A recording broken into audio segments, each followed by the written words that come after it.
ముఖ్యంగా మొన్న జరిగినటువంటి ఎన్నికల్లో, అసెంబ్లీ ఎన్నికల్లో మీ పార్లమెంట్ పరిధిలో ఎక్కడ కూడా భారతీయ జనతా పార్టీ గెలవలేదు.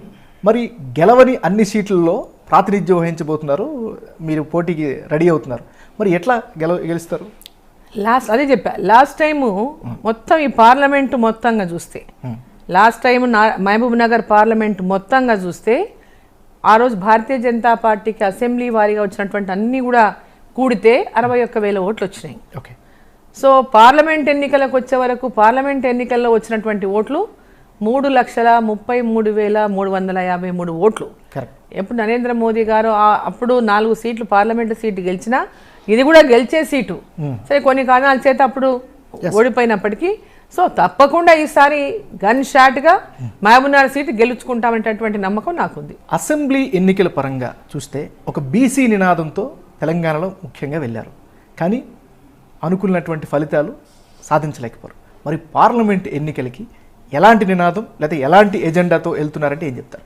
పార్లమెంట్ ఎన్నికల్లో ఈ దేశం యొక్క అభివృద్ధి, ఈ దేశ ప్రజల యొక్క అభివృద్ధి 2047 వైపు ఒక ప్రణాళికాబద్ధంగా నరేంద్ర మోదీ గారు వికసిత్ భారత్ అనేటటువంటి ఒక లక్ష్యంతో 2047 అంటే మనకు స్వతంత్రం వచ్చి 100 సంవత్సరాలు పూర్తి చేసుకుంటాం.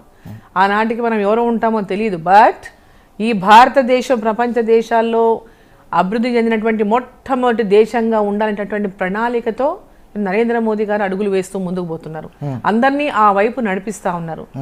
2047 లక్ష్యంగా వికసిత్ భారత్ వైపు నడిపిస్తున్నటువంటి అంటే ఇంత పెద్ద లక్ష్యాలను స్థానికంగా ప్రజలు అర్థం చేసుకునే స్థితిలో ఉన్నారని అనుకుంటున్నారు. ఖచ్చితంగా మోదీ గారి మీద విశ్వాసం ప్రజల లోపల ఉంది. చెప్పిన ప్రతి మాట నిలబెట్టుకున్నటువంటి నాయకుడు నరేంద్ర మోదీ గారు. ఎన్నికల్లో ఇచ్చిన ప్రతి ఒక్క హామీని నెరవేర్చుతున్నటువంటి నాయకుడు నరేంద్ర మోదీ గారు.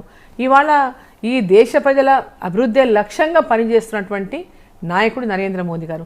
పేదవాళ్ళ కోసం ప్రతి ఒక్క ఇంటి కూడా స్వచ్ఛ భారత్ కింద వాళ్ళకి టాయిలెట్స్ నిర్మాణం చేయించారు.